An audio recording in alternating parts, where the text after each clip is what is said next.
So next week I'm camping, so I'm trying to get a bunch of stuff off my plate so I can disappear.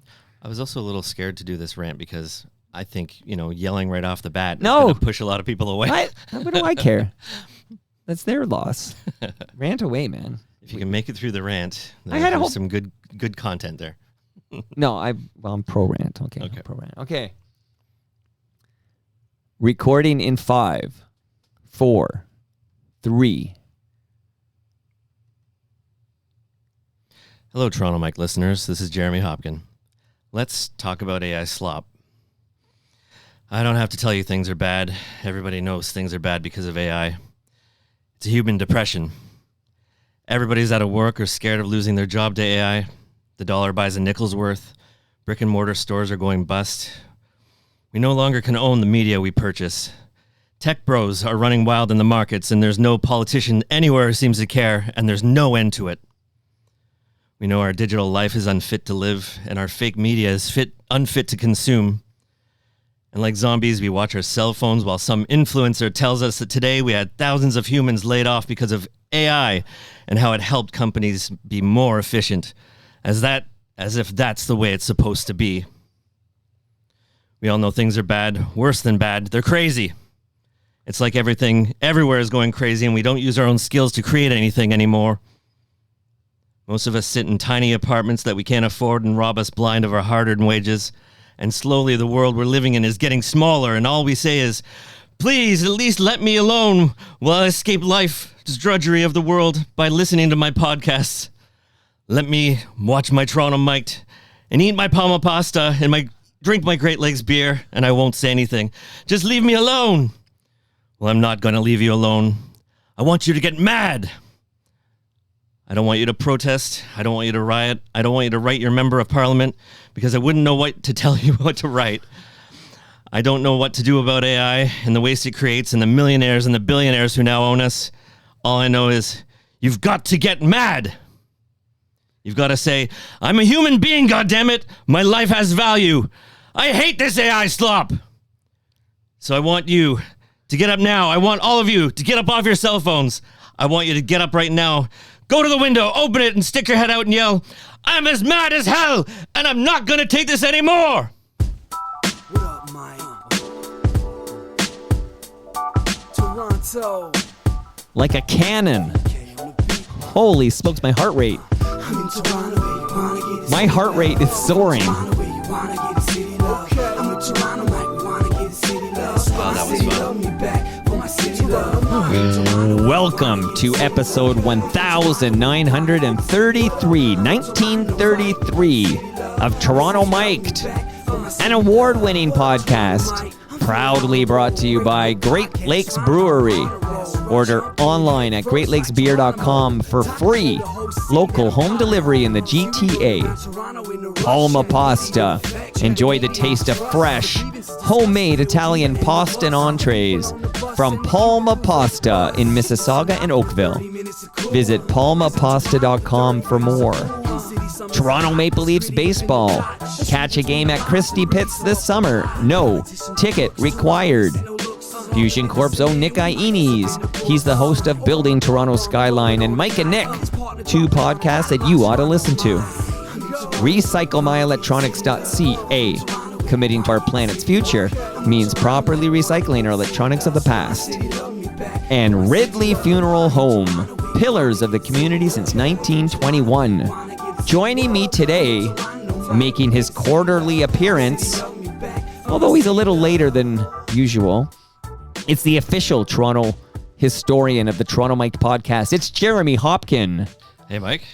Jeremy, good to see you again. Good to see you, too. That was tremendous off the top. Thank you for that. Thank you so much. How did it feel to deliver that? Like, was it therapeutic? It was therapeutic. I'm a little shaky right now, but it was good to get that off my chest. And normally I'm not the cranky old man anymore, but that was a good it was fun to get that out. So right off the top, do you want to as if my listeners don't know what you were parodying there. Is it parodying or parodying? What word am I trying to say? A tribute to or you were making a parody of a film that was discussed many times on Toronto Mike, particularly with Ed Conroy, a FOTM Hall of Famer. One day you'll be in that esteemed hall. I predict. But I sure hope so. let the listenership in on that movie which you were parodying there. That's from the 1976 movie Network, and that's a pretty famous rant. Even when I told some people about what I was going to do, they knew right away what I was talking about. Right. Well, that one line everybody knows, I'm mad as hell and I'm not going to take it anymore, even though they might not know where they know that line from. Yeah. That line has sort of become a part of pop culture. Yeah, and Faye Dunaway is watching that actor deliver that and saying, keep on him. And Yeah. they follow him around the studio. I couldn't do that here, but it was just a really moving scene that a lot of people remember today. And where was that scene filmed? That was filmed right in Agincourt in Scarborough. And a lot of people didn't realize that, I guess, until you and Ed brought that up in a few episodes, I guess over kind of recently, or did you know about that for a while now? It's all, well, we've talked about it for years, I'd say. This is one of our touch points, you know, just like Uncle Bobby. Yeah. We're going to bring up the filming of Network. And the fun fact we drop is that Uncle Bobby witnessed the filming of that scene. He was just around the corner in Agincourt Studio. That was the fun fact that was brought up recently that I'm thinking of. Okay, yes. Yeah. That's and amazing, do you know the late, great CTV Toronto, I guess we called it CFTO back in the day. Do you know the broadcaster Tom Gibney? Yes, for sure. Yeah, he had a definite voice. And he's in that movie. Oh my Go God. watch that again. movie. He's playing like a talking head anchor guy in that film. Incredible. Wow. I didn't know that. So there's a lot of Toronto connection. Jeez. So good to see you. Good to see you too. Before I ask you, the official Toronto historian of the Toronto Mike podcast, to give us an idea if anything interesting happened in this fine city in the year 1933, because this is episode 1933. I just want to say, it has only been less than a week since I last saw you, because I saw you Wednesday night right outside where the world's biggest bookstore once reigned supreme at Edward Street and Yonge. Just let the listenership know what you did there that night. Well, I was there in support of Cam Gordon and his new book, Track Changes. And we just wanted to present a little bit of history of some of the physical media stores that used to be there that are now long gone, including World's Biggest Bookstore, HMV, and Sam the Record Man. So we stood there for about an hour and just talked about it, and there were some people in attendance that actually used to work for HMV and Sam's over the years. They came up and talked a little bit about their experience. Some people got a little emotional that they weren't there anymore. I got a little emotional too, because I miss those places and I used to frequent there all the time, and it was just really nice to get there and tell people about what was there. We had a lot of people in attendance that didn't know about those physical media stores, and they learned a lot. We learned a lot from them. I even brought a gramophone along. I was dressed up old school styles, and I wanted to pay a little bit of a tribute to one of the stores that used to be there. And I have an HMV gramophone from 1935. So I actually brought it down there to play for everybody with the old 78 records. And even though it didn't have a direct connection to that HMV store, its history is very much interwoven with all of that. But, and when you see a man dressed like you're dressed right now with a gramophone playing old jams, like you did at Casa Loma for episode 1800. yes, we did that there too, yeah. Yeah, which was amazing. But this was, public. People could just drop by. It does, like, a crowd attracts a crowd, right? So when you're trying to sell snake oil to somebody, you usually get a few of your buds to collect around, and then suddenly you get a bunch of potential, victims there. So yeah. A lot of the walking traffic coming by just stopped to listen to see what it was all about, because they saw this gramophone and this guy dressed up old school, and for the most part, it was very positive, but it took me a while to take everything down, because people just kept coming up to me saying, "Are you taking that down?" Like, no. Right. They thought it was like a new fixture or something. so Maybe Olivia Chow should consider a grant of some sorts to get you to hang out there at that corner. Well, they support that guy that spins the speaker on his head, so maybe, you never know. You know what? I'll make some calls. I wish Olivia was an FOTM. I would make that happen within the next half an hour. So you mentioned emotional people because they worked at Sam. So I just want to shout out somebody, because he stuck around after you and Cam did such an excellent job. Oh, thank you. It was a great hour. A lot of great FOTM showed up too. Tobias Vaughn, VP of Sales, Yoni. Am I missing anybody? Was Robert Lawson there? No, he had to No. work, I think. He did comment on the post though, and said he Okay. actually worked with one of the gentlemen there, the Right. guy who was What was that guy's name? Quiet voice, Frederick Harrison. Yeah, he worked at that Sam the Record Man Yeah. at Young and Dundas He was forever. there from the '80s right up till the close, pretty much. Well, another guy who that was his first job in Toronto when he kind of arrived from the Maritimes, and then he went on to work 25 years at 680 News, and he took a selfie with me because he wanted to blow the mind of his former colleague, Mike Eppel. And when I heard this guy's voice, I knew who he was right away. I invited him to the basement. I don't know how to contact him. I was like trying to find him on Facebook or whatever, but Yeah, and I he- want he this even man in the used an- basement. He even used an alias too at the time, so maybe Mike Eppel knows some contact for you. Well, the name we know him as is public name. I don't know if it's real name, but his name on 680 was James Monroe. Oh wow, And James Monroe, and I think that's his real name, but what do I know? But James Monroe would deliver sports updates. He worked for Peter Gross. oh my Peter God. Gross hired James Monroe. That's a He small also world. hired Mike Wilner, right? I believe he hired. Did he hire? Maybe okay. He's hired a bunch of names you know and love. Peter Gross, who, by the way, his daughter just gave birth to a child. Peter Gross has another grandchild. Oh, congratulations, Peter. And Peter, there's a photo I saw the other day of Peter's mom holding what would be her great granddaughter. And there's about 103 years between these two human beings. It's quite something. Wow. so- Any chance of her coming on the pod? No, she's not interested in being as famous as you become since you started coming on Toronto Mike. Rats. So James Monroe, if you're listening, it was great chatting with you after this wonderful Cam Gordon and Jeremy Hopkin event. And James, I'd love to have you on Toronto Mike to talk about everything. But another chap who showed up, who I've been, he's been in like. His brother was close to a couple of dear friends of mine, Mike Kick and Jordy, and there's a whole HMB connection to the slow pitch team I played on for 15 years. There's a lot of inside baseball here, pun intended. Shout out to the Toronto Maple Leafs baseball team. But I want to say hi to Jason Paris, who was there, and it's always good to see Jason Paris, who does comment on my Blue Sky posts and on my TorontoMike.com blog, and he also worked at that HMB at 333 Yonge. Oh yeah, and he's had a long history with a few of the companies down there. I think he was working for Sunrise for a while. And he's a big fan of yours. And I didn't realize that until he just waited patiently while I was talking to people, and he got a selfie with me, and he really was very happy to meet me, and I'm very happy to meet him too. That was really a nice treat at the end. Well, I saw on Instagram, he posted a nice selfie with you and said he's a big fan of your quarterly appearances on Toronto Mike, so he's probably listening right now. We had a little bit of a chat afterwards too, because he knew a lot of the people at HMV.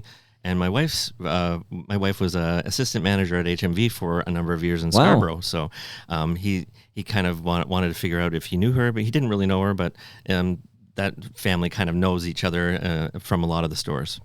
So you did a great job on Wednesday night. Thank you so And much. it was a free event. Nick Aini says we should be charging $65 at least for that. I'm always worried that I missed something though, and no matter what presentation I do. But nobody will know. Only you will know that you missed something. But I think overall everybody had a good time. It was great to see a lot of the FOTMs out there too, and you came as well on your bike, and of course, that was great. Well, I Thank only you. learned about it on FOTM Cast. Like I know it was promoted here and there, and then Cam made the media rounds. Like he made the real media God. rounds, right? Like the Toronto Sun. If I ever bring out a book, I'm calling Cam, because Cam knows what to do. He's an incredible promoter. Well, he was on Zoomer Radio talking to downtown Jane Brown, and I have subsequently scheduled Jane Brown to make her Toronto Mike debut. Oh, sweet. So that's coming soon. So get excited about that. So I want to hear about the significance of episode 1933 from you, J-Ho. But first, and then, of course, the rest of the way, it's all about AI slop. Yeah. And, right and on. you'll set the table for that. But I have a hello for you from somebody. This hello comes from Dave LeBlanc. Oh my God. So Dave LeBlanc, I haven't talked to Dave for a while. he But says hi to you. He says he loves you. I love him too. I follow him on social media at least, but we haven't seen each other for a while. Well, he wrote a book called Hidden Toronto. And possibly my next guest will be Dave. Like we had it scheduled for Wednesday, and I said, how about 2 p.m.? And he wrote something like, lovely. I can't remember what word he used, but something very affirmative. And then I put it in my calendar. And then it turns out he doesn't know why he said lovely to 2 p.m. because he can't do 2 p.m. But we might do Thursday morning. He's going to let me know. But Dave LeBlanc will be on Toronto Mike to talk about Hidden Toronto. And he says hi to you. Amazing. I've known Dave LeBlanc since the late 2000s. He was covering a lot of architecture and events from the Globe and Mail, and he came by when I was working at the studio in Wexford in Scarborough called 54 East. And after that, we struck up a friendship. He liked a lot of cool things, a lot of the things that I did. Yeah. And he and his wife eventually took over this mid-century modern store called Ethel 20th Century, and it was down in the beaches, but they moved it up to the Danforth. And everything they've done is in honor of the past, and it's just great seeing what he does and gets out there. And it's very nice that he's brought out this book. And congratulations, Dave, on the book. So you read Hidden Toronto? I haven't had a chance to read it yet. Honestly, it's right up your alley. It's right up. I loved it very much, actually, and it's got some great photos in it. And I can't wait to talk to Dave about it. So, Dave, if you're listening, I hope I see you Thursday morning. If not, we got to get this in the calendar. Get it back in there. Can't wait to see that episode. Okay, so before I basically, and again, I'm coming off, I think summer colds are the AI slop of illnesses, okay? I'm just throwing it out there, like, I never get sick in the summer. They're not and I fair. say that, but I had, for the last like 5 or 6 days, I've had this like mild head cold. If you listen to the last couple of episodes in Toronto Mic'd, I have a much deeper voice. I want to make sure the listenership knows no AI was used to deepen my voice, okay? This is what happens when I get a summer cold, so maybe it should stick around. But before I pass the mic to you, Jeremy Hopkin. Yes. This is the lowest I get. Hey, now. Any significance to the number 1933? Well, it's a little bit of a negative and a little bit of a positive significance. 1933 in Toronto is very famous for the Christie Pit riots, where it was basically one of the largest anti-Semitic riots to ever happen in Canada, where in the fields there was different teams, some of Jewish origin and some not, and there was a huge conflict there and people fighting all night. No one, thankfully, was killed, but for days after that brawl happened, there was people sort of creeping into the hospital saying, "Oh, I just got hurt, and it wasn't that fight. No, I wasn't in that at all. It's just my skull's kind of hurting today." August 16, 1933, sort of a day that will live in infamy because about 10,000 people were either participating in this, violence, or witnessing it. And there was a lot of pushback as well. People that just weren't having that in Toronto. Well, good. And there was a few things happening in support of the Nazi Party in Germany, swastika clubs developing here in Toronto, and tension building. Yeah, 1933, right. Yeah, and when that happened at Christie Pits, that was kind of the release of the energy. And after that, there was a lot of the laws were changed in Toronto to prevent that sort of thing to happen again and prevent the anti-Semitism from happening. Well, that's a good thing because this riot that we're talking about in 1933 at Christie Pits, it was sparked by a Nazi-inspired youth flying a swastika flag at a baseball game. Yeah. Okay. Yeah, you know what? I think it's go time. Yeah. Oh, yeah. I think when you see this, even in 1933, because again, we're pre-World War II here. Yes. But I think even in 1933, if you were aware, if you were reading the newspapers, you knew about the movement in Germany, and you would know that seeing a flying swastika, that means it's go time, because that's a blatant provocation of our Jewish Canadians. And in southern Ontario, some groups had sort of penetrated their way into places like Oakville, like the Ku Klux Klan. They were starting to drum up support here and there, but eventually all of that was pushed down or pushed away. All right. If there's any members of the KKK listening to Toronto Mike right now, please unsubscribe. Unsubscribe to this podcast. We don't want you hearing any Jeremy Hopkin ranting about AI slop. Oh, do you want to shout out? Because you, on a previous visit. You come every quarter, by the way. So 4 episodes at least a month. That'd be a lot. Although we are going to get together again next Monday, which we should tease before we dive into this. Yes. But I have messed up the Toronto Mike quarterly timeline. Yeah. I'm sorry. So this is last quarter's episode.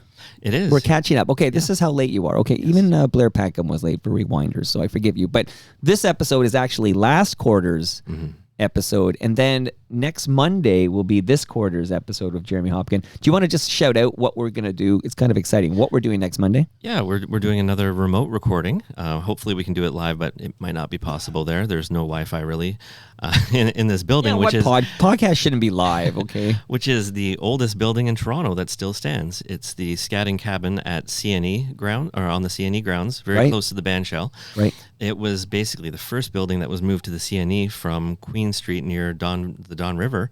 And back in the 1870s, they moved it there, and it's been sitting there ever since as buildings came and went at the CNE. So we're going to talk about the whole history of the CNE, and we're also having a few experts there too, like a representative from the York Pioneers, Bob Georgiou. He's going to come there and talk a bit about their role with the cabin, because they're the group, the oldest historical society in Toronto that moved the cabin there to save it. It's exciting. And there's also the CNE representatives from the CNE and also Exhibition Place that are going to be talking there with us for a little bit. How many mics do I need? Can we do this with 3? Yeah, we can do it with 3 mics. Like just circle in the guests and you and I get a mic? Yeah, kind of like we did at Casa Loma. Like the third mic will be for the person that just comes and switches. And I know you said there's no Wi-Fi. Scatting canning. That's going to be a tough word for me to say. The Scatting Cabin. Scatting Cabin, yeah. What year was that built? Oh my God, I don't know if they know the real date. We'll know that. We'll know that for Monday. We'll have a better idea. Yeah. But I guess that explains why there's no Wi-Fi. But did they wire it for electricity? Can I plug in my board? They did at least get into the late 19th century and wire it for power, so you can plug in. Only because I don't need Wi-Fi to record a podcast, but I actually do need. Unless I get a battery, I need to plug in this board I'm pointing to right here. Right on. But we're going to be okay. Okay, so this is happening. I'm going to bike the studio to Scatting Cabin next Monday, and we might not be able to go live at live.torontomike.com like we are today because we do need Wi-Fi for that. Although I could use my phone data. Yeah, we could tether our phones to it and give it that power, yeah. We'll figure something out. But regardless, we'll be dropping this episode next Monday, which is July 20th. This episode is all about AI slop. But just one more fact on the Christie Pitts riot of 1933. This is where I was going 20 minutes ago. See how this works? You got to come back. Right on. For the first 2,000 episodes, no, I was going to say the first 1,000 episodes, I forgot to come back. Jeremy Hopkin. Yes. In a previous episode of Toronto Mike, you brought like a memento from the home you see in the Bob Cajun video. Yeah. The famous, tragically hip Bob Cajun video. What does Bob Cajun have to do with the 1933 Christie Pitts riot? Well, some people say that riot inspired a lot of this song to be written. Now, I don't know if that's been confirmed by everyone, but it has a definite possibility with the way the lyrics are going and about them having the riot. Okay, so there's a connection between that great tragically hip song and the and that episode was filmed in Toronto when we talked about all the music videos and the movies. And I brought that old lamp that used to hang in the ceiling of that house until it burned down, and I went in there and grabbed it. So Jeremy Hopkin, this is where I'm going to pass the mic to you to set up the episode, and then we have some audio elements we're going to walk through, and then periodically, speaking of AI slop, dear friend of the program, in fact, he is an FOTM Hall of Famer, Rob Pruce, he put together some AI slop for me. This is a while ago now. And I used it a couple of times to make him happy, but I always hated it. And I hate it because it's AI slop, but it's appropriate for this episode. So we will be hearing a few AI sloppy jingles for Toronto Mike sponsors throughout the program. Right on. Let's listen to one right now. It's Great Lakes Brewery, a fiercely independent craft brewery. We believe in supporting communities, good times, and brewing amazing beer. It's Great Lakes Brewery. Order online for free local home delivery. In the GTA, good times and amazing amazing beer. That's GLB. So there's some sloppy AI slop, but some delicious fresh craft beer from Great Lakes Brewery. Jeremy Hopkin, I have some fresh craft beer for you to take home with you today. Thank you very much. I love it. All right, set the table for me. I'm hungry, darling. Well, let's see. AI slop. Let's just get into there. Oh, one thing I did want to mention about the Agincourt, though, where the studio was filmed. But I'll talk about that another time. You sure? Yeah. Okay, because, I don't mind you going on tangents. No, We're it's okay. pro-tangents It's okay. around here. We're human beings, J-Ho. So when I think about AI slop, because I'm on social media a lot, I see a lot of things that are on there and people post, and some things are correct, some things are incorrect. But ever since AI has become just this widespread thing and free for a lot of people to use, there's just so much historical inaccurate garbage being pushed out there by AI.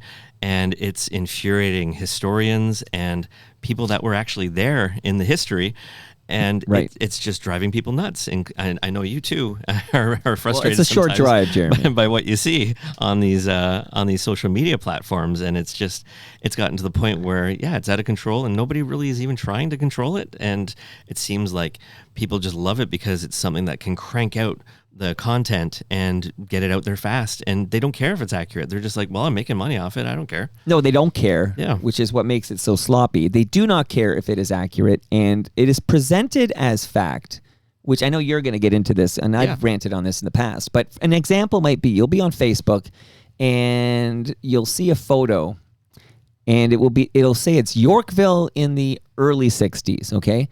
And you'll see it looks like the Allman Brothers are walking by or something, right? You got these long-haired, freaky people. All the stereotypes coming in, yeah. The mustache, the long hair, the bell-bottom jeans or whatever. It looks like they're straight out of Woodstock or something. But all these people are kind of, smiling, having a good time. Wow, what a great scene. And it's presented as an actual photo of Yorkville in the early 60s. And I would think somebody just perusing who...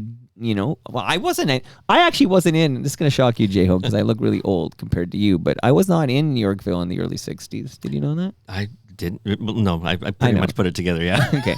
Well, this is presented as like a piece of Toronto history. And then this infuriates me, J-Ho. Yeah. I don't know if they're real people or bots, but those were the days. Yeah, back when Toronto was great. Like you'll get these comments from supposedly real people, nostalgic, like, oh yeah, I remember going to the Riverboat Cafe or whatever, and Uncle Neil was playing, or the Minor Birds or whatever. You get all this, I saw Joni Mitchell when she was Joni Anderson there, like all this, and we've lost sight of the fact this is a slice of stinky bullshit. This is AI slop designed for engagement and clicks, or maybe you'll get into what the whole purpose of it is, but it's super lazy because there is zero attention to detail or any desire to get it right. And I say, give me authenticity every day of the week and twice on Sundays, Jeremy Hopkin. I agree. It's just anything that takes any time, they're not willing to do. They just crank this stuff out, and I'm starving now for that authenticity, and I try to provide that with all of my social media stuff. All your images are real. They're all real. The only thing I really did was maybe like every once in a while I would animate some or put coloring on them, that sort of thing, but everything does have some historical backing. When I color, I do the research and look through old newspapers, try to find those color references. You care to get it right. I'm trying to, my best to get it right. I care about it, but a lot of these people, like I've seen this one that's called Vintage Toronto, which... Oh, big offender. Keep going. Vintage Toronto. Which has basically borrowed a popular Vintage Toronto site on Facebook, has borrowed their name and called themselves a science website. And their location keeps changing from Japan to someplace in Guatemala to they just keep changing their location, and they keep changing what kind of page they are because they're kind of on the run from these people that are coming after them, and reporting them.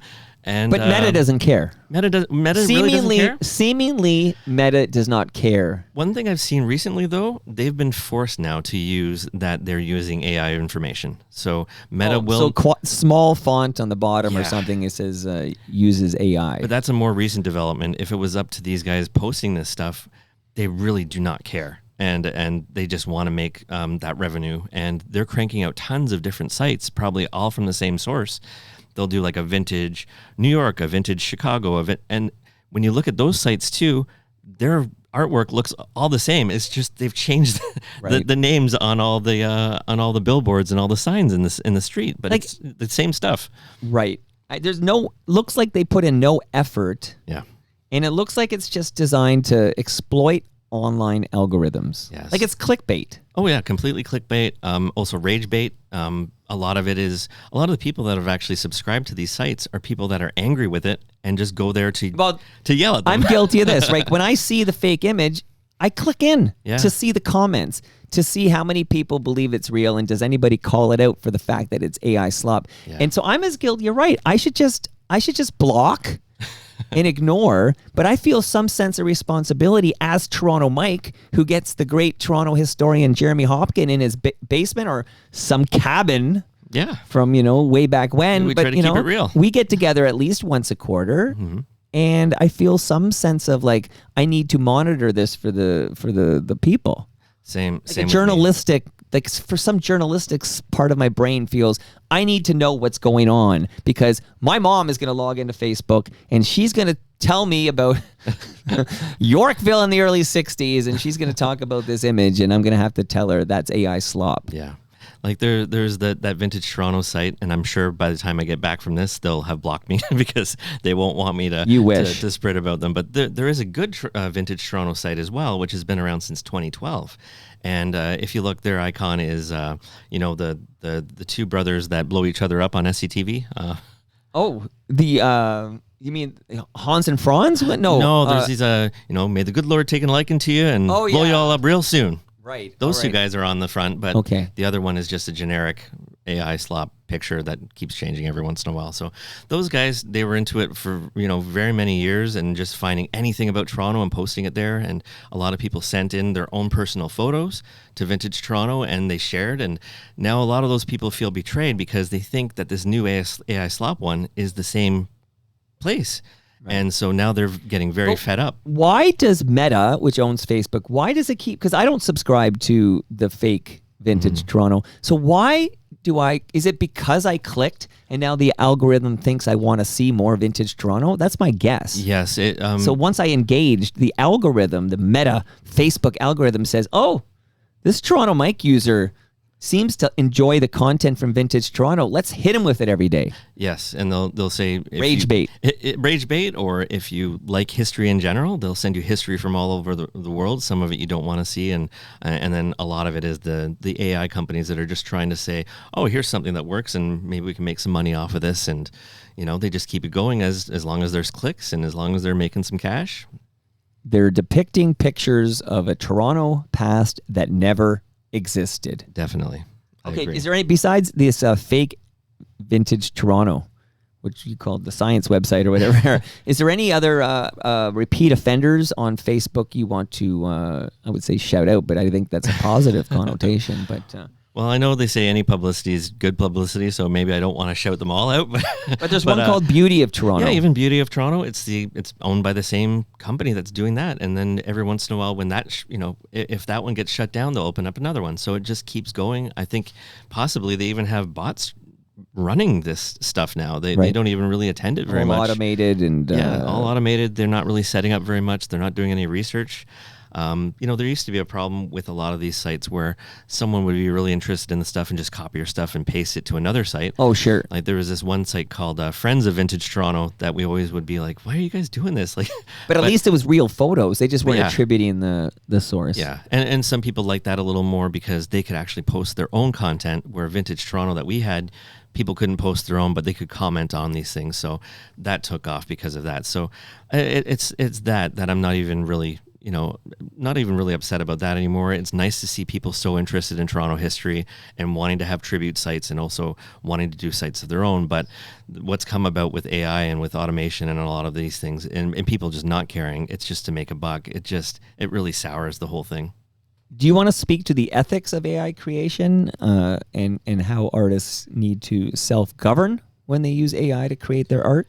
Yeah, like if you're putting this art out and you're using AI, you got to ask yourself, is this really deceptive? Are you trying to deceive someone? And I know now even that AI is being labeled pretty fast. But what's your intent with this? Are you having an artistic intent? Is this to expand your artistic knowledge or your creativity? Or are you just doing this for profit, like I was saying before? Also, if you are doing anything that's really copying somebody else or copying their style or actually borrowing from the way their art is to make your art, are you somehow attributing the artist? Are you giving a tribute to them? Are they okay with it? But really, with a lot of the people making this, they're not actually artists. I think people who are artists really do respect that sort of thing already. And I think if they did use AI to enhance their art, they would be, they would already know about this sort of thing and sort of give them a tip of the hat, or at least, give them a heads up about it. And you've got a great hat. Why, thank you. Right.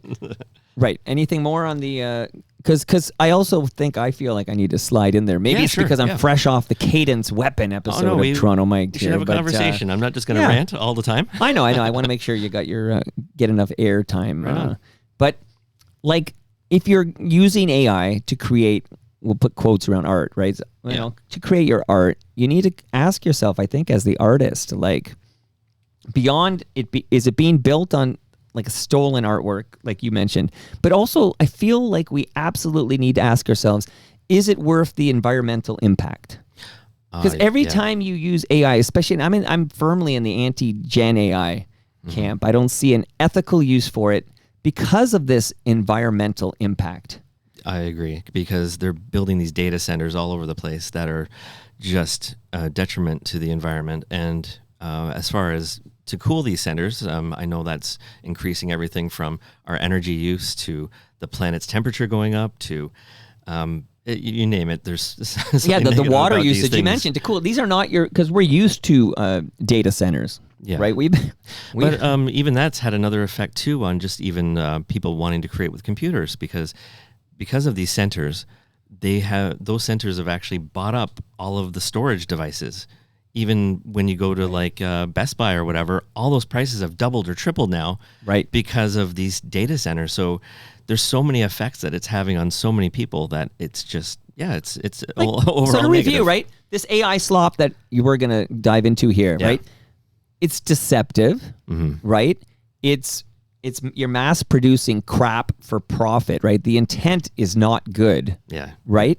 You are likely possibly stealing from an original source. So maybe there's an artist that you're stealing from, or for sure, or you're not contributing something new and of value. No, the OC, the original content that you're producing for the world, is not of value. You're not increasing human creativity, right? You're adding to the brain rot we're already fighting with the AI slop. But again, when you throw in the immense environmental impact and cost to humanity, so that you could create that image of, I don't know, a crying Donald J. Trump or whatever. And you know what I mean? Like in the old days, like we had artists, of course, and then we had Photoshop, and guys like you and I, we would create these images, but the environmental impact is so much more severe now. And you mentioned that I'm gonna ride or die. I got this AI, this MacBook I'm touching right now, MacBook Pro, that's running the TMDS universe. It's literally paying my kids' tuition and feeding my family and paying the mortgage and everything. And I'm holding on to it for dear life because of the immense cost now to replace this machine. And that's also a result of this, this use of AI. Yes, for sure. Okay. I agree. All points. All right. So, now with the intellectual property as well being stolen, you have some celebrities now actually using stuff like trademark law to protect how they sound, how they look, so that they can't be copied on media like this, like deep fakes especially. That was a big problem, but... Right, the deep fakes, right. So... And that would be like somebody like Taylor Swift would use a trademark law. Yes, she has done that, actually. She has taken that out now and is protected fully because she's very good with her business savvy. Are you concerned that we're a dying breed minority that actually still care about getting it right? Like we have our real historians, we just talked about Dave LeBlanc and his new book Hidden Toronto, and Adam Bunch comes over, and we have intelligent, passionate people who care to get it right. But AI, there's no Like the barrier of entry is so freaking low, and it's so easy apparently to fool people on social media. You know, That's a big scary part of it. Yeah. I know the things my mom believes, and I like. Did you do the sniff test? People have forgot. I think they've lost the capability to do a sniff test and then to go to a probe. And what's the source? I hate it when you ask me for the source. Well, the source is everything, Jeremy Hopkin. It is for sure. And I understand your problem with your mom, because my mom recently has started checking the source. And I was very proud of her for doing that, because there were so many things she would send me. And I go, Mom, it's Check the source. That's some crazy AI there. And Yeah. please don't believe that, because that's very racist and that's very horrible. Right. Don't believe that. Oh, geez. Yeah, That's so a whole different element. that's a scary part when you have the consumers of that media not really caring where it comes from, or not having the time to care. We're even having that problem with politics, with people not really checking who or what the platform is for these people. Right. And just like, oh, that name sounds familiar, I'll vote for them. And it's Right. very sad. So we're having that happen also with the media that people are consuming. They don't care, and they just think, oh, that sounds nice. I don't really care where it came from. And, you know, if there's more artists on the street that can't rent their house anymore because they're starving. And there's definitely an effect on the humankind that a lot of people aren't seeing, but it's definitely happening now. Well, this is one of my beefs with with Integrity TO. You familiar with this organization? Yes. Which is, and he's the gentleman behind it is an FOTM. He wrote the Flyer Vault book with Rob Bowman. Oh yes, he recently had a victory with Sneaky D's. Him and a bunch of people were trying to save Sneaky D's from. Well, it, but RBC ended up saving it actually in a weird way. Like, I'm all over this case. It turned out that when the plans revealed that there's an actual branch, an RBC branch. Yeah. That in it's kind of convoluted way, RBC actually owns this thing because of this branch is there, and the branch, they weren't going to close this branch, and the branch would have been affected by the plans. So as owner, they just kiboshed this whole thing and said this is not happening. Okay. That was it. So RBC, It's better to not have the bad press. Yeah. RBC, well, they didn't want to close the branch. Oh, okay. I think it was like a business decision by RBC. They're like, no, it affects this branch, and I didn't know that angle of There's it. a whole, Okay, cool. Yeah, when you dive into, you got to know people at RBC, but when you dive in, it's kind of interesting how that thing. But luckily, we saved Sneaky D's because RBC made a business decision. I think is what you were originally saying about Rob Bowman though, and well, I'm saying okay, so it's Daniel Tate or Daniel Tate. Sorry. So Rob Bowman, not affiliated with Integrity TO as far as I know. Daniel Tate has Integrity TO, and part of his agenda is to get to have Olivia Chow defeated in the mayoral race. Like, not a fan of Olivia Chow and her policies, etc. Yeah, I've seen a lot of the smear campaigns lately. Yeah, and it's, politics, dirty politics and all that. That's nothing new. We're actually sadly used to it at this point. But don't use AI slop to present a fictional Toronto to what I call FUD. I worked in B2B software companies forever, and it was always the sales guys. I was always in the marketing part, but the sales people always wanted their FUD. Give me the FUD on the competition. Fear, uncertainty, and doubt. This is what they needed in the arsenal or whatever. Give me the FUD. And if you need AI slop to produce FUD for the competition, you're doing it wrong. Yeah. To me, it's unethical. I agree. I've seen some of the stuff that you're mentioning, and it's I think one of the things was a 7-Eleven with a bunch of homeless people around it, and like, look what our neighborhood's becoming. And I'm like, that is one of them. Yeah, that's not our neighborhood. That's fake. And actually, that 7-Eleven looks kind of cool. Like, yeah. Do they have video games in there? Yeah. Can I get a big gulp? Is what I want to know. But it's not a real photo, which is the bottom line, because we're talking about you're seeking reality. Yeah, and I don't know how anyone could trust the people that are pushing that stuff out. And I think there is a lot of pushback actually of people who are starting to not agree with this being posted and not really trusting it, because they're starting to catch up on that's AI, and that's just a fake thing, and really I shouldn't believe what they're saying. So even with you get things like posters for bands coming up, and a lot of these things that people don't really want to pay for or hire somebody to do. Right, like it's graphic artist. like a graphic artist that I used to be. People don't want to pay for it, so people like me are losing a lot of jobs to AI. But the thing is, though, a lot of people are starting to hate that, which is actually now in a search for a new career. I'm kind of thinking of, why don't I get back to just painting real paintings and forget all this digital stuff? And I know there's still a market out there for it. So there's sort of a grassroots movement of people that just are going analog again, that really didn't think about it before. The craving of authenticity that we talk about often on the show, which is really partly why this particular podcast exists. Like, I got tired. It wasn't AI slop at the time, but it was PR spin.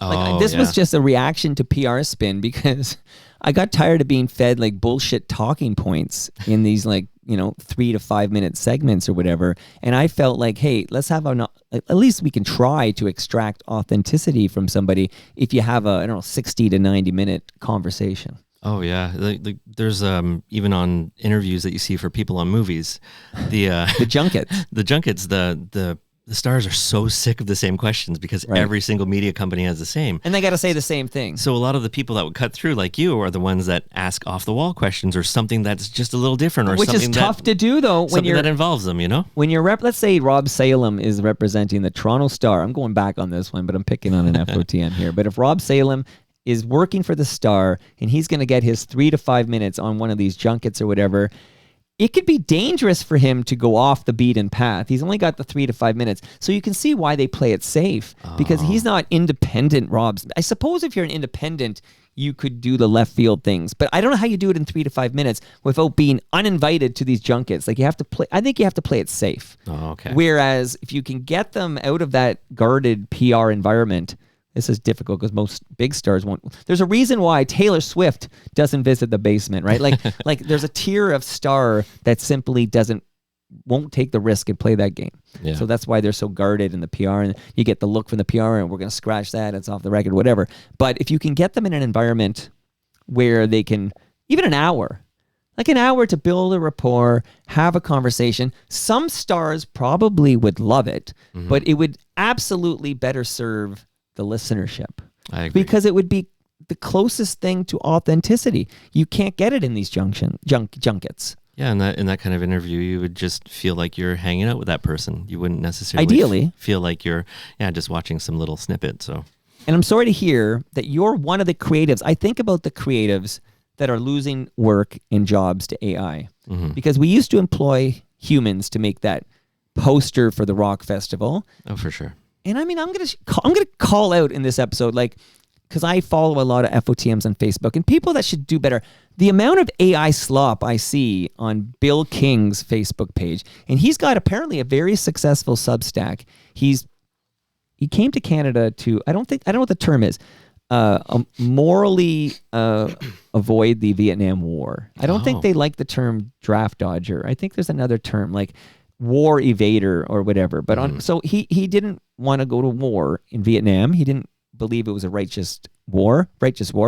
So he came to Canada. That's how we got Bill King, who is an amazing musician. And I love this guy, actually. He's on CIUT. I think he's got a radio show. And I think it's with his son even. And I think Rob Salem is a frequent guest. So Bill King, I'm a big Bill King guy.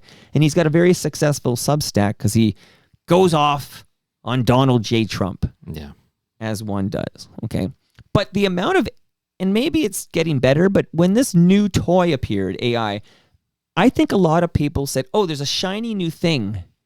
I know Humble and Fred were, they had a song and visuals for a Humble and Fred beer, and the song was AI, and they couldn't believe this piece of software could produce a song they said sounded great with the lyrics they wrote. I think the shiny new toy emerged fairly recently, and people were so excited to use the shiny new toy that we got a lot of it, slopped around left, right, and center, because look what I can do.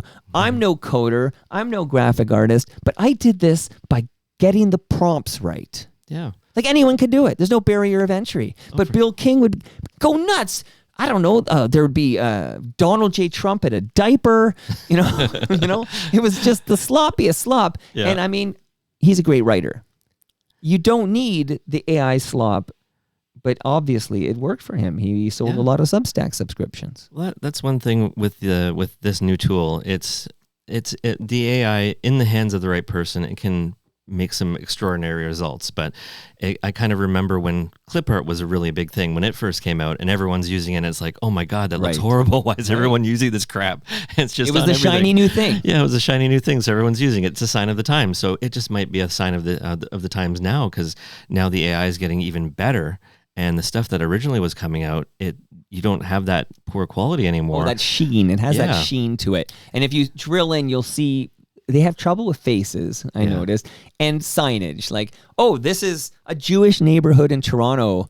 And you'll see, let's dive into the names of these stores. And it's like, oh, that's like gibberish. Oh, for sure. Yeah. It's sort of but you're saying AI is looking. getting better. Yes. So at some point, we'll see the AI slop looks a lot like it could have been a real photo. It is getting very good now, and we're fucked. It's scary. And the more you pay for it, the better quality you get as well. There's better models trained on what you're making, and better camera angles, better just you name it. It's sort of done everything where you can enhance this and create something that looks very startlingly real, even animated with sound. You can make full movies with this stuff now, and it's actually looking pretty good. But, someone who's just like going solo, they don't really have a big budget. I can understand why they're using this to really help them out a little bit here and there. And I don't come down on it because of that. But I just think if everyone's using this, and when you think about the data center and what it's doing to the earth, like,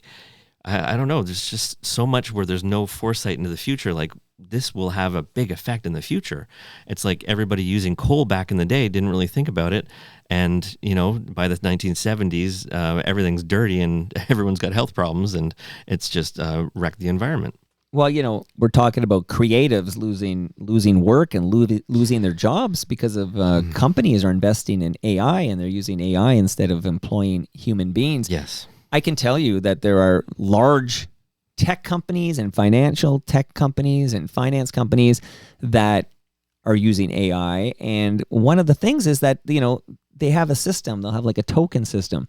And to use everybody, like the developers, right? Like, oh, you use AI and it costs this many tokens. And, this costs the mothership real money, like cash money, right? Mm-hmm. And there's the great question now of like, do I need AI to do this because of the financial cost? So we've been talking a lot about the environmental cost and how it's destroying, employment for the creatives. But from a coding perspective, we used to have people who understood the code and could build good, clean code, and then you'd build upon that good, clean code using proper ethics and standards. And now you can use AI to generate the code where, you don't need to know the code. You don't need to have that skill set. It's not going to be clean. You're going to build upon that crap, and crap begats crap. And now you've got the token system and the question of, is this even saving money? That's what's going to happen. I think what's going to happen is the real invoices are going to be received for what the AI is costing, and there's going to be a general realization that, oh shit, Boris, that great coder we let go because we bought the AI, was a lot less expensive and a lot more effective, and he could train the young up-and-comers to have that skill set and to be able to code in the proper manner, and that would allow the skill set to transfer to the next generation. Right. What comes next? Well, that's one of the major things that a lot of people think about is, what are we actually going to do in the future? There's just no skill set. I know there's been a few movies like that, and even a few cartoons where basically we're just blobs in a seat and telling everything to serve us, basically. Wall-E. Yeah, Wall-E. Yeah. It's getting to that point where, a society could function like that if you have some of these utopian societies like you see in Star Trek, where like everyone's working for the greater good and they're all working together, and they want the human race to exist in the universe, and they're all working towards one goal, and they're not employed. They're just doing it because they want to do something. But yeah, I don't know. Human nature, I don't know if it'll necessarily do that, though, because once you get everyone employed, you get a lot of people in tent cities and a lot of other bad things that happen where, you're making more people, but you don't have jobs for them now. Yeah, what does a regular person do for work For in sure. this dystopian future we're embarking on? And I completely understand there has been the Industrial Revolution. They thought the same thing back then. Even when I was a kid, and just before me, Adobe came along and basically made this whole suite of things, starting with Photoshop. Right. The And- Creative Suite. Yeah, the Creative Suite, and eventually known as. And Right. but back then, that was revolutionary too. All of a sudden, there's all these typesetters, graphic designers, you name it. All these people connected to that industry that all of a sudden they're looking at themselves like, oh my God, our jobs are done. Like there's going to be none of this anymore. And either they adapted or they were just fell by the wayside and just didn't exist anymore as that, as that kind of a job. How much blame does the L word get here, which is laziness? So much of this to me just seems lazy. I think it's definitely lazy, but it also, I think, like you were saying, money is a lot to blame. But laziness, it's, and people want time as well. They don't want to wait for someone to actually craft or paint a poster and do it the old traditional way. If you can get something done in an hour or like even less, like maybe like 5 minutes, there you go. I got my poster. It says everything I want it to say. And, I didn't have to like negotiate price or do any of that. So it's just ease, laziness. It's a whole number of things that are really making people lean that way. All right, I gave you fresh craft beer. Thank you, sir. Let me serve up some AI slop that will tell you about the delicious Palma pasta lasagna you're going home with today. I can't wait.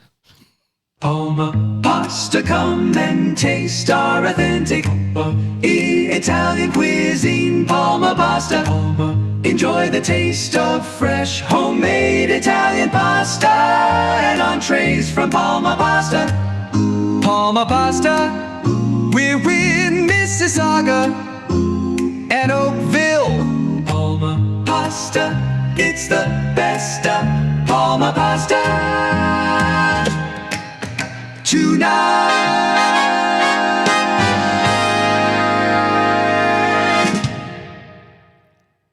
Do you want to speak further on the enshittification Oh, sure. We should. of graphic design companies here? I would love to.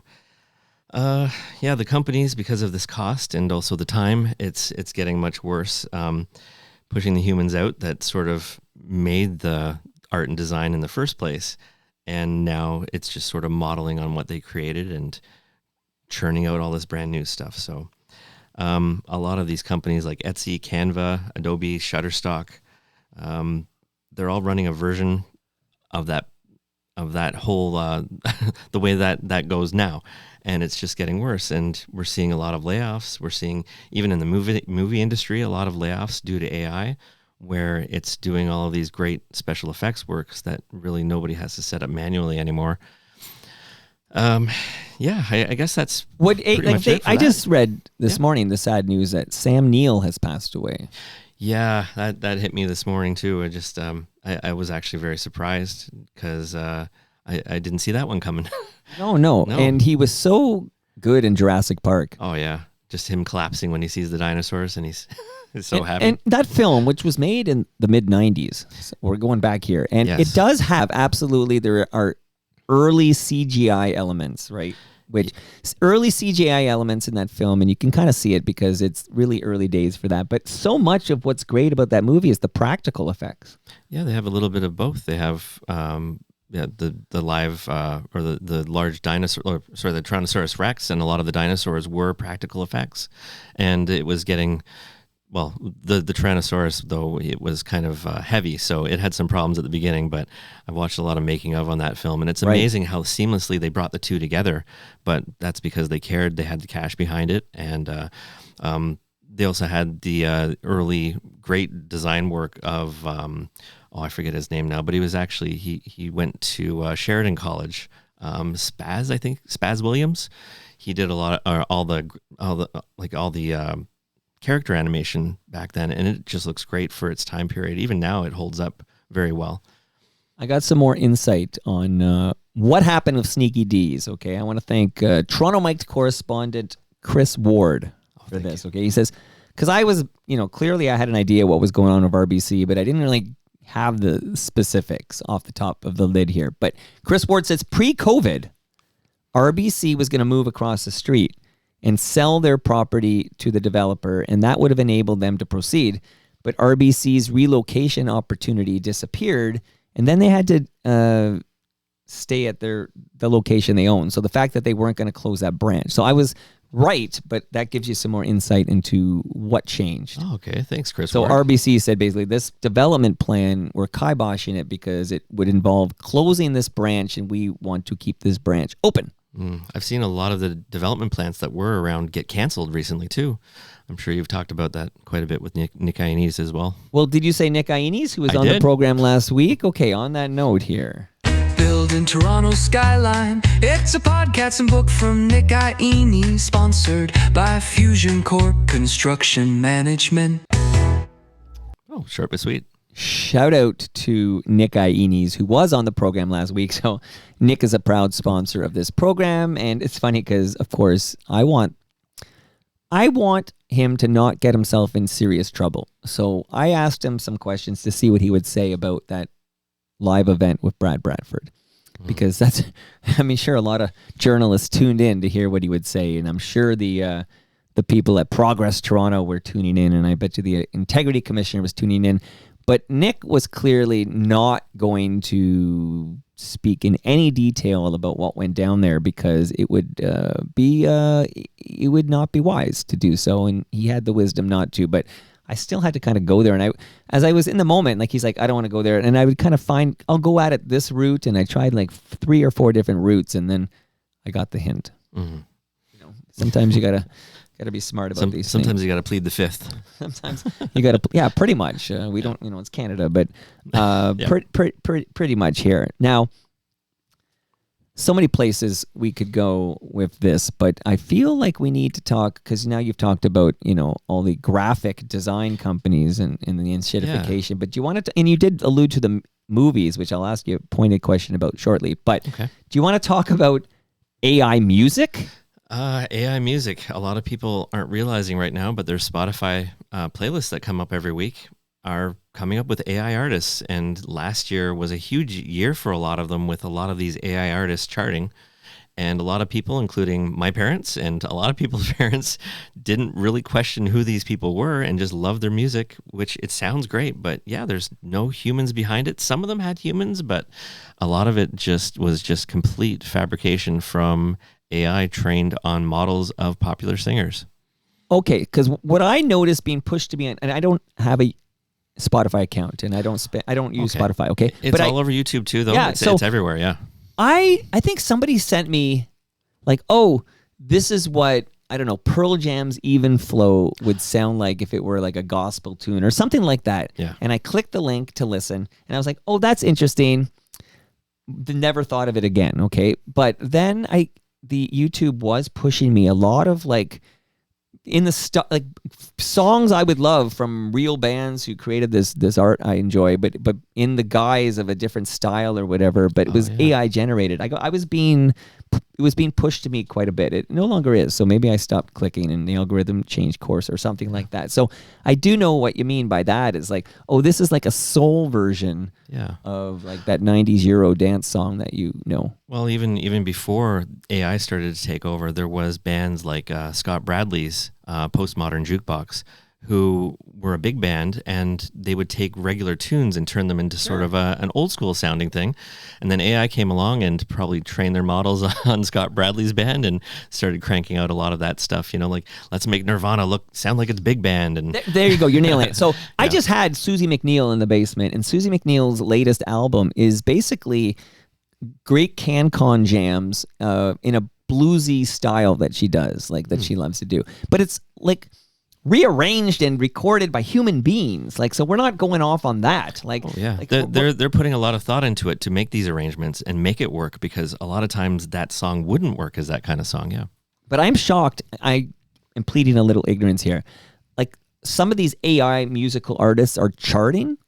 Yeah, they're actually charting, getting lots of listeners, and it's called into question how they're actually charting music now. So with programs like Suno being discontinued, a lot of this has sort of gone on the download. Like it's a little bit. Do you know why Suno was discontinued? Because I think that's what Rob Pruce used to make these jingles I'm playing. Okay, well, Suno, because of deepfakes happening, there was a lot of questions of the ethics coming up, and they felt the pressure, and they discontinued it. And after they discontinued it came back for a little while, and then it went back into hiding again. So it's currently not available. A lot of things that you look up online, when I did research for this, I was trying to find out all the programs just so I could be a little more knowledgeable about what was out there, because stuff comes and goes so quickly, and there's lots of competition. So, but yeah, Suno is apparently gone right now. Okay, so I think there's probably some litigation from the recording industry. Yeah, definitely, there's some litigation. They have been they were royally sued, and they kind of neutered the program and had it come back as this new program, and then that got a lot of backlash because, well, I can't do what I want to do now because now there's all these copyright laws that are preventing it from happening. So it became a less effective program, and then they just decided to cancel it. By the way, fun fact about the aforementioned Nick Iones, which will tie into this audio clip I have here. Mm-hmm. But Nick had a new look to him when he came by last week, okay? Oh. And I said, Nick, looking good. Like he had he looked like, and he goes, I have a new stylist. And I said, Nick, who's your stylist? He said, ChatGPT. Okay. Wow. So Nick Iones, I don't know if he gave a pic. This is me. How should I dress? What should I wear? And he had, cool, shoes on, and he had this new look with black. I don't have any style. You do. Oh, wow. You look dapper. Well, thank you, sir. But then I see that you sent an audio clip with the title Nick Hustles. And at first I actually thought, it's another ad for Nick Iones. But do you want to set this up? Like, what is this? This is these do have humans behind them, basically typing in what they want. Well, prompts. They type in prompts of what they want the Suno or whatever program to do. And some of them are coming up with some pretty funny stuff. And this guy, Nick Hustles has actually been getting tons of listeners on YouTube and Spotify. And it's just hilarious what it's presenting, because it's got some gangster lyrics with something you would assume is just a nice soothing song or, some soul. And this song is called I Do Whatever the Fuck I Want. And it's just, when I first heard it, I laughed my ass off. And then I did some research. I'm like, oh my God, it's not real. So Nick, this song I'm going to play is AI. So yes, humans always prompt AI to spit something out. Yeah, this is AI prompted by a guy named Nick Arter. I've never heard about it. This is almost like Nick Carter, but maybe it could be a fake name as well. I played softball with Nick Carter once. Oh, wow. That's a real story in Mississauga. But let's listen to this Nick Hustles. Yeah. AI warning.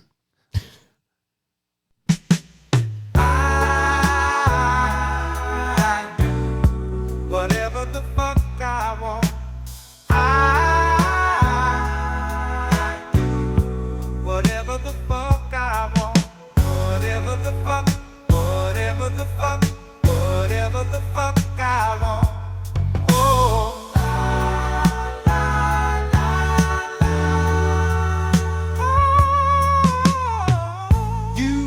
Tell me shit. You can't tell me shit. What I want, I get. What I want, bitch, I get. I hate waiting. Need my shit right now. Big boss lifestyle.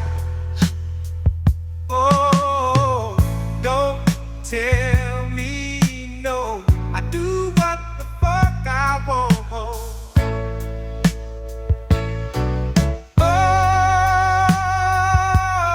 don't have to listen to the whole thing if you don't want to. You can't tell me what to do, Jeremy Hopkin. By the way, this also doubles as my kids' song for me. I was going to say, you can't just do a prompt and I do it, because I'm not an algorithm. But this guy, very popular on the internet. Okay, so I'm unaware of all this. So this song, and I hear what you're saying. It's kind of funny once. I don't know if it would be funny twice, but I do feel like humans have been doing this forever. Like human beings have been redoing, comedic songs like that. Oh, for sure. But once I know, and you can tell by the sound of that because it sounds a lot like those jingles I'm playing. But once you realize that's AI, to me, it leaves me empty. It's like I drank a bottle of Drano. Yeah, it kind of gave me a chuckle at first. Now playing it again, I'm like, yeah, it doesn't really have re-listen quality there, does it? I don't know. It sounds lazy to me here, Yeah. but I do. I will I won't play the full versions of the rest. But you sent me a few clips. I don't want to Yeah, jump ahead. the rest of them aren't the full song. I've kind of taken a minute or like even less out of them. So Okay. Do you want to Yeah. set up the second But clip? yeah, the second one is basically a guy who's portrayed as sort of a Wild West type of guy, like Red Dead Redemption, or very hard looking, very much living in the wild, Like me. and like a cowboy, yeah, like you. And so his name, they call him Breaking Rust, and this is Living on Borrowed Time. It's actually created by somebody named Javier Rivaldo Taylor, who just is the prompt person who puts it out there. Yeah. So that gentleman is to this song as Rob Bruce is to those jingles. Somebody has to put in the prompts, but that gentleman's not playing an instrument or singing a note. No, not at all. This is all completely AI, all these examples of songs. Oh my goodness, let's hear it. Very soulful.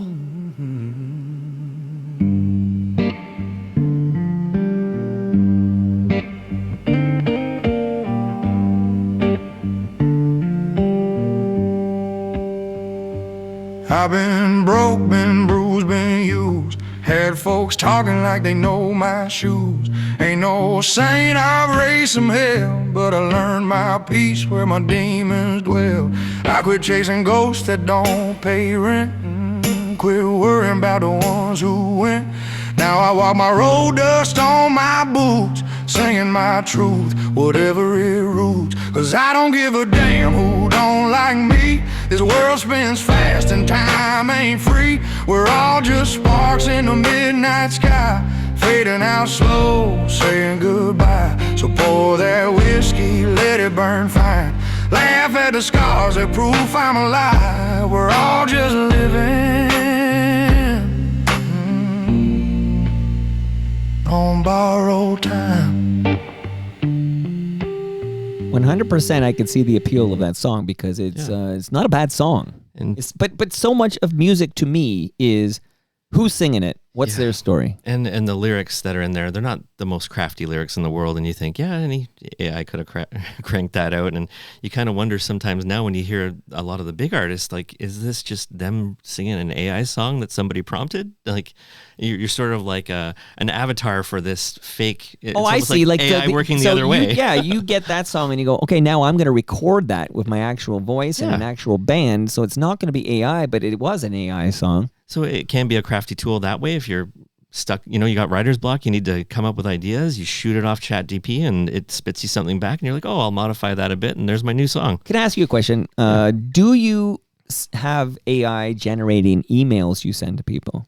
No, I don't. Okay, because this is very commonplace now, right? Like, oh yeah, Like- I have used it to sort of help me out of a couple of jams, but I haven't ever sent a whole email. I feel bad sending that out because I can feel it when somebody sent me one of those as well. yeah. So I think some light was shed on this by actually Nick again, because we were talking about this. But personally, and I realize I should disclose personally, because I've always been I've been a great writer, and I did get a double major in English and history from U of T, and I enjoy, this is key, I enjoy writing. Oh, nice. I think I'm good at it. And the last thing I would want to do is sort of outsource writing to a piece of software. Like, I enjoy doing it. I like to control that. So, but I could see if somebody were struggling to articulate themselves in the written form, I could see AI composing, like you gave them general bullets on your thoughts and then AI presenting some eloquent way to present this in the written form. Yeah. I could see somebody of that nature jumping on this solution. Oh, for sure. But I do think you have to have that foundation of actually being taught to write yourself and use your own brain power, make those connections, because otherwise, if you're not policing that, it can just it's just going to be AI talking to AI to everybody, nobody really connecting at all. That's the joke, right? Yeah. And I know that I use Gmail, and they introduced a Gemini thing. Gemini's their AI bot in Google land. Yeah, and they And- keep trying to force it down your throat. Boy, the amount of time I spend saying no and disabling the AI that's inserted into the things I use. I mean, with Zoom now, I use Zoom. I just did one with Widemouth Mason last week, a Zoom with these guys from Widemouth Mason. Although I found subsequently one of the guys I was talking to was like a 20-minute bike ride away, which is a whole different story for another episode. Oh, wow. But like, AI note takers trying to get in there, and there's the AI is trying to do this and that, and it's like it's just become like something that is forced upon you whether you want it or not, and it's trying to disable it is half the battle. Yeah, and that's why I brought up in the rant there the tech bros, because a lot of those guys are just really trying to make money right now, and they really. But is it a bubble?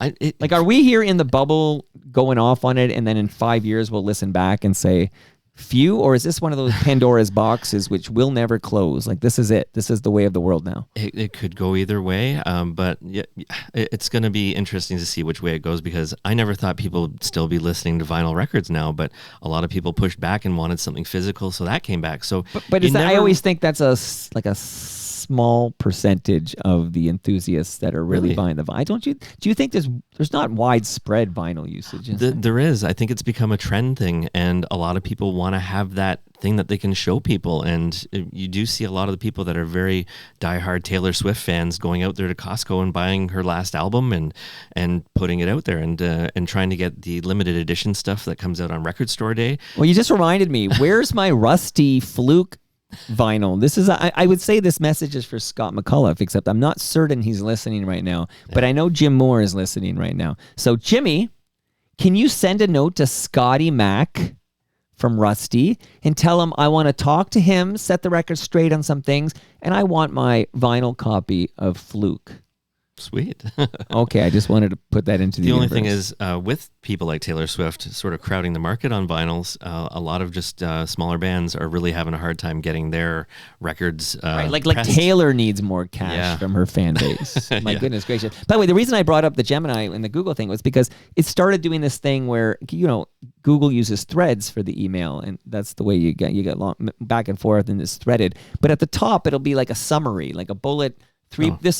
This person's pitched this price. You replied and said this price. This person said maybe, but you got to throw in a palma pasta lasagna or whatever. and I one of my many faults is that I don't long threads of emails. I will be very quick on it and maybe miss some significant details or whatever. Yeah. And I have found that reading that and the emails has helped me make sure I didn't miss anything too significant. So there's an example that was forced on me, and I find myself using it. I'm just disclosing that I don't want to present myself as somebody no AI at all. It's really this Gen AI usage of, we'll get to movies in a minute, but these songs and these, I'd rather hear a human's voice out of tune and badly played guitar than breaking rust. I agree, and that's one of the things. If this band actually became huge, how do you bring that to the stage? The Gorillaz tour, it's not much different, I would think. But I have seen a lot of digital personalities that actually go on stage though as well. So it is possible if you want to get some holograms up there. And I saw Tupac perform recently. Oh, wow. Maybe it was about 10 years ago, but not on TV. Like there was a Tupac hologram that performed at something I watched on television. And there's some performers that are completely digital, like this one thing that my kids told me about. It's actually kind of old now. Hatsune Miku, who has a stage performance, goes around everywhere. People are willing to pay hundreds of dollars just to see this, and it's not real at all. It's just it's a stage show, and there's no real person behind it at all. It's all fabrication. So I guess it's like Disney or whatever, people are willing to see it though because they love it. What's Jerry's sound room? This is another one. It's not really a particular character that is played over and over again. Like with Breaking Rust, there's only one person or one image there. But with Jerry's sound room, it's sort of like all genres, and they just bring out new songs. Is this AI? This is completely AI. Okay. And I actually don't know who runs this one. They have been very secretive with clearly the it's information Jerry. for this one. Jerry Garcia's ghost? I don't know. Oh my goodness. Okay, here we go.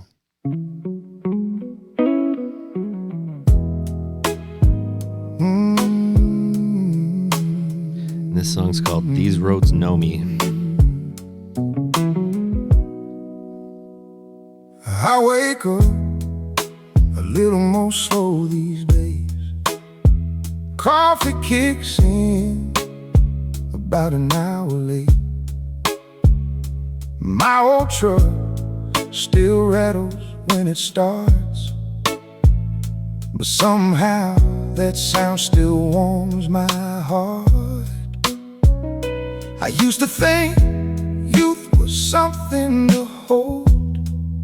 Now I think peace might be better than gold. Funny how life changes without making a sound. These roads know me better than before. Every wrong turn left something worth keeping for. And time rolls on like an old song does. Yeah, the older I get, the more I trust that life ain't gone just because we age. A line like that, the older I get, right? These are all, you know, human thoughts we all have. But when you realize that, ones and zeros are telling you the older they get, like, Yeah, there's some. that's what I'm saying. Like, how do you resonate? How do you relate? How does that resonate with somebody? I've heard now. This is the third one we played, and they all kind of remind me of like a spoonful of Drano. Like, it'll clean you out, but it'll leave you empty inside. Well, that being said, you don't have to play all of them. These are just there if you do want to play more. But is there one? Do you want? Okay, these I have. Avon this. Is that Avon this? Yeah, Dead Man Walking. It's a little bit more of that country feel, I guess. All right, I got the vibe on it. I do honestly feel like there are probably at least 100 human beings listening to us right now who could create a piece of music as good or better than these three pieces of AI Slop. Well, for sure, and it would actually come from their heart and their experiences. It wouldn't just be some generic stuff of like, which enhances art. Some generic stuff that this sells. Let's put this in the song. So I ruined it? What is that one? This is one that we should talk about actually, because this actually has this guy named Dustin Ballard. He is the brains behind it, but he actually plays violin, adds instruments, and also sings a lot of this stuff, but then he trains the AI to go on the vocals that he's doing to change them to other singers and other performers. And a lot of what he's created is pretty interesting, and it kind of plays with your mind, and it also... Okay, let me recap here. So he's playing the instruments. All these instruments we hear now are actually a human artist creating them. It sort of varies depending on the song. Like, he might use more instruments in one than the other because he knows how to play violin. Why can't he just get local artists to local singers, local performers? Why does he need AI? Is it just that it's cheaper for him or easier for him? He's more of a marketing person. This was just sort of a fun COVID project that he was doing. Okay. And I don't even think he's really making money, but he does things like TED Talks and goes around there and informs people about what AI is and what it does and how it can be a tool for creativity, and really trying to define and also, undefine what people think about AI and how it's bad or good, and just sort of getting it out there and when talking about it. When the aid of AI cures cancer. Oh, okay. Yeah. I'm telling you, there are absolutely some benefits to AI when it comes to. I just had David Ryder on to talk about how they were using some AI to parse through a large quantity of reports and maybe in spreadsheets and I am here to say there are probably positive uses of AI, and we're focusing on all the AI I don't fucking want to see from the AI slop on fake Toronto history photos. I don't want to see fake pictures of Donald J. Trump crying in a diaper with his shit overflowing. I don't need to see that. And I don't need to hear these songs. I agree. I don't need these songs. These songs do nothing for me. They leave me feeling, I'm going to play this there. I ruined it in a second. I don't need these songs. And then before we say goodbye today, Jeremy, we got to talk about film, because music is one thing, but I keep hearing about this movie, an AI actor or actress is going to star in this film, or this movie was made with AI. And we'll have to talk about that. But are you ready for There I Ruined It? Yeah, right on. There I ruined it. I actually enjoy a lot of what this guy creates, and because I think it's because there's actually somebody behind it thinking, sort of like how Weird Al would back in the day completely remake songs and make a parody of it. Which I love. This guy's playing with a lot of those things, and a lot of the artists that he's parodying, he submits it to them, and a lot of times they love it and they'll promote it themselves. And here we go. This one here is one of his that did pretty well. It's a mashup of two different things. You got Indie Club mixed with Conway Twitty, of all people, that you wouldn't really expect Hello, the two to be darling. mashed together. Yeah. I think I did a you. darling earlier today here. Okay. Fitty meets Conway. Yeah, here. this is Conway Fitty. Okay, here we go.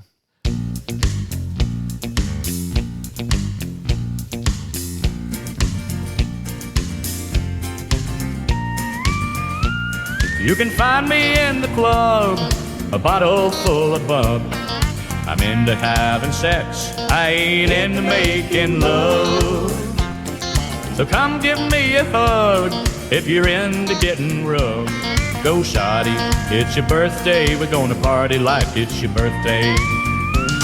When I pull up out front, you see the Benz on the dubs.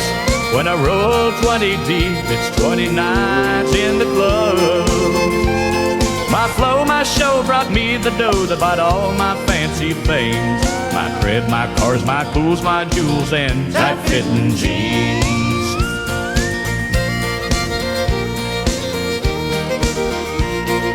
So that's actually him on the fiddle there. Okay, we'll keep the fiddle. The rest, it makes me want to recommend the great cover of Hey Ya, Outkast Hey Ya by Matt Weddle. Okay, go seek this out. Human Being Matt Weddle covering Hey Ya in a completely different style, and it's amazing. I know he's from Obadiah Parker. I don't know if that name means anything to you, J-Ho. But I don't need this Kanye Twitty doing, 50 Cent via AI. I don't need it. Yeah, it's I guess crafted mostly for social media. I'm mad at you now, J-Ho. You made me listen to all this phony music. I'm so sorry. No, and listen, that's what the program's about. Look, we're venting here. We're conversing about it. We're just getting this on the table. No, I'm glad we're doing this here now. What can you tell me? Like, what do you know about film and movies and AI coming for that space? Well, I know there's been a lot of smaller productions that are using AI to you can basically create a whole movie, create whole features based on just small concepts or whatever. A lot of these small guys really don't have the budget to make a big film, so they're creating everything from fan fiction to brand new works. And I kind of feel like this is just the new sort of sketch pad, and but a lot of it because it's evolving so rapidly, and if you pay the money, you can create a pretty amazing production out of nothing if you have the storage. Okay, so this is a budgetary concern then. Yeah, budgetary concerns, also just studios just wanting to crank out more and make more money, and getting rid of practical effects seems to always be their goal, where you have a lot of people employed to create these practical effects and also even create digital effects. But now that AI can do it, they're looking for ways to kind of push these people out. And it's sad because Hollywood needs that kind of support. And you see a lot of actors now are trying to push against it and refusing to work certain jobs because of what these employers are doing to their crew. Let me ask you about something. I think about this all the time. Okay, so believe it or not, this household might be one of the few households left that still tunes into new Simpsons episodes because my 10-year-old likes the new stuff too. And so I saw this Disney Plus exclusive, which was based on the talented Mr. Ripley. It was called Simpsly, I think, something like that. And I've seen that, so that's how up-to-date I am, everybody, on the 2026 Simpsons here. So I'm well aware that the primary voices are all still amongst the living, okay? And some sound better than others, although I've noticed an improvement lately for some reason on the voice of Mr. Burns, and even Marge Simpson voices seem to be a bit better than they were just a couple of years ago, so I'm glad to hear that. But the voice that, the straw that stirs that drink is Dan Castellaneta as Homer Simpson. What a tremendous I don't know if we give him enough props because we've had it for 30 years or whatever, but Dan Castellaneta as Homer Simpson, that is maybe the greatest voice acting I've ever heard. Like, what a beloved character, and Dan does such an amazing job on that character. And he still sounds as good today as he did back in 1989. Okay. Incredible. Well, so where am I going with this? Okay. Yeah. Well, time comes for us all, okay? Yeah. And one thing about AI and about a lot of the digital things that are happening right now, especially with big franchises like Star Wars, James Earl Jones, before he passed, they digitized a ton of his voice.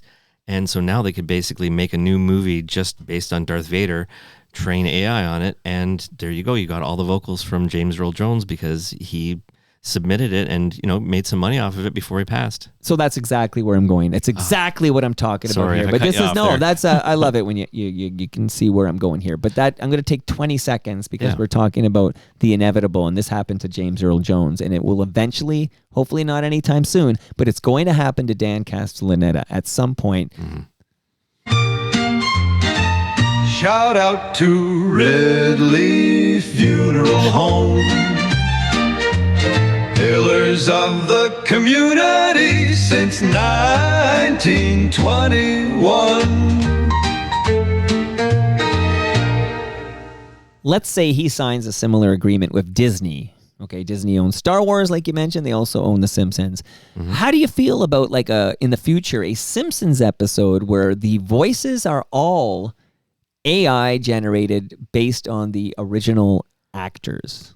I like it as long as it's well written, because the writing tends to suffer when a lot of those creatives Okay, go but let's away. say it's well written. Okay, we'll just say, let's pretend it's a good episode. The voice of Homer throughout sounds like Homer, but it's actually AI because this actor, Dan Castellaneta, has already shouted out Ridley Funeral Home. Jeez, that's a tough call. It's a tough one, right? Yeah, because the fans want more, and Disney wants to sell them more. They do, and it's going to keep going. But I definitely Andrea True Connection, right? More. Yep, and I don't know what to say about that. I'm all for more content being there and it to keep going. And a lot of franchises have kept things going for hundreds of years. Like you look at Mickey Mouse. When Walt Disney died, it just kept going, and they just found new actors that could. Right, there's a new Kermit. Yeah, they could replicate his voice as long as there's the popularity and the need for it. Then I'm fine with it. But yeah, I've seen a lot of writing suffer in a lot of shows that lasted too long, and you got to watch out for that. Well, the writing, we need it to be top shelf. But you make a good point. Like if we watch, there were some Flintstones episodes where Fred sounded different than others, and you realize, it's a different voice actor because I guess the voice actor passed away or whatnot. What's the difference between that? And maybe that's the difference. Maybe it feels better if they replace Dan Castellaneta with somebody else. Yeah. Like I mean, that would have its own issues because Homer's got such a distinctive voice, but that's what they would do with Mickey Mouse, for example. That's what they did with Kermit the Frog. Yeah, that's what they do. One of the FOTM's voice Bugs Bunny, like Spike. Is it Spike Jones? Who's the Bugs Bunny guy? Anyway, Mel Blanc. Okay, who's Spike Jones in the comic? Is he a cartoonist? Spike Jones is the musician, like the. No, there's no. He's the second one, but there was another Spike. I'm off course here, but somebody will correct me in the live stream. But anyway, maybe it feels different when a human takes over a role. Yeah, especially in the cartoon world. And I also wonder if there's a difference, like the James Earl Jones. They would use the voice sparingly, like there's be a. Darth Vader is a man of few words. I don't know. For sure. He's not doing big long monologues or whatever. But if that were like a meatier part of a movie, maybe that would hit differently than the fact it's like one sentence, one word here and there. Yeah. All food for thought. Darth Vader's a lot of presence, not talk. Right. Well, here, 30 seconds to hear this presence. Human decisions are removed from strategic defense. Skynet begins to learn at a geometric rate. It becomes self-aware at 2:14 a.m. Eastern Time, August 29th. In a panic, they try to pull the plug.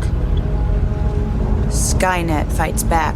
Yes, it launches its missiles against the targets in Russia. Why attack Russia? Aren't they our friends now? Because Skynet knows that the Russian counterattack will eliminate its enemies over here. Jesus.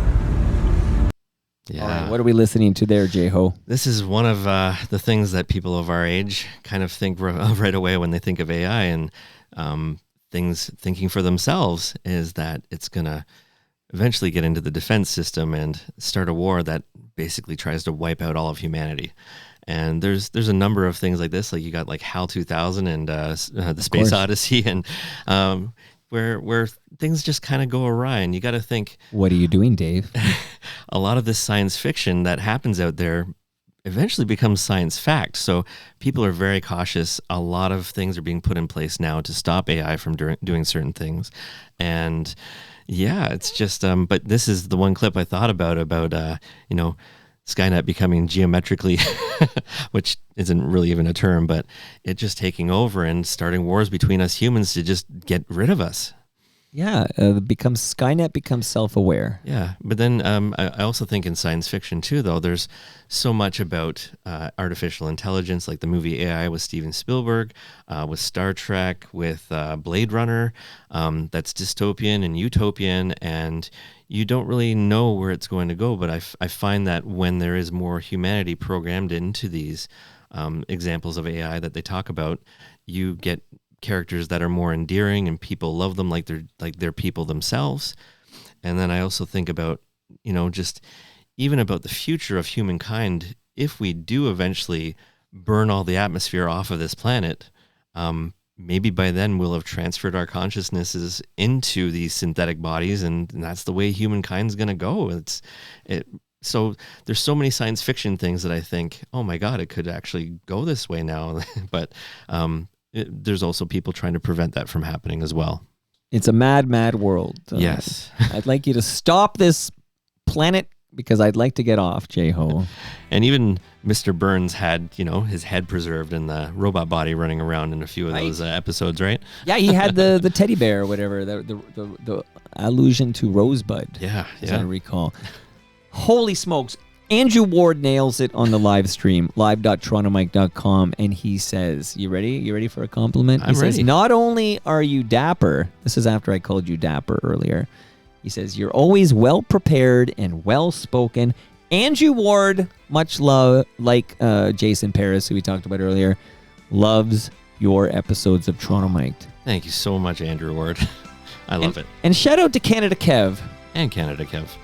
And Midtown Gord, was he there today? And Rob Del Mundo and Midtown Gord. And I mentioned Chris Ward, who's been with us. And everybody loves the J-Ho episodes. And this is the mind blow as far as I'm concerned, because I'm used to you visiting every quarter. Oh, thank you so much. We're going to be together in 7 days. Yeah, we'll be back over at Scatting Cabin to talk all about the history of the CNE. Wow. Okay, Scatting Cabin. I'm biking my studio. I hope it's not a torrential rainpour or anything, but I'm biking my studio. Also, that's the day I get my car because I'm off to camp next week. So I'm going to enjoy one of the last Toronto Mic'd episodes for a little bit with you, J-Ho. I also got into a little bit of trouble because I didn't realize when I booked it, I'm like, oh, wait, that's my wedding anniversary. So it will be my wedding anniversary as well. Well, just give her some love off the top of the episode. I will try. Okay, that's how you get out of that one here. Woo! You know what? I fear for humanity. I do too. And then some days I kind of wouldn't be too opposed to the meteorite coming down and taking us out. No, we just need to unplug Al Gore's internet. Is it under Chicago? What is it? Just unplug it. Maybe. We're Gen X. You're Gen X, right? You're a young man. No, well, I'm a Zennial. I'm in between the two. You're like a border. Okay. Yeah. So what you and I have in common with many others, of course, who are listening right now is we grew up without the internet. I think this is key. Like, we actually know what life is like before the internet. Yeah, we both have one foot in both areas. Yes. Yeah. I was a full-fledged, I was a big boy. I was at University of Toronto when I first got on the internet, okay? So I'm in university when I first go on the web. And, of course, we all know the early web, vastly different from the current ever-present smartphone web that follows us everywhere and track my ride this morning. And the sounds of dial-up. Right. So I feel like we'll be okay should we unplug that big box. Yeah, I sure hope so. But our kids will be fucked. We need to teach our kids the skills. Yeah. Teach them how to code. We'll have to protect them. We have to protect them. And thank you for doing this, raising some awareness. Yeah.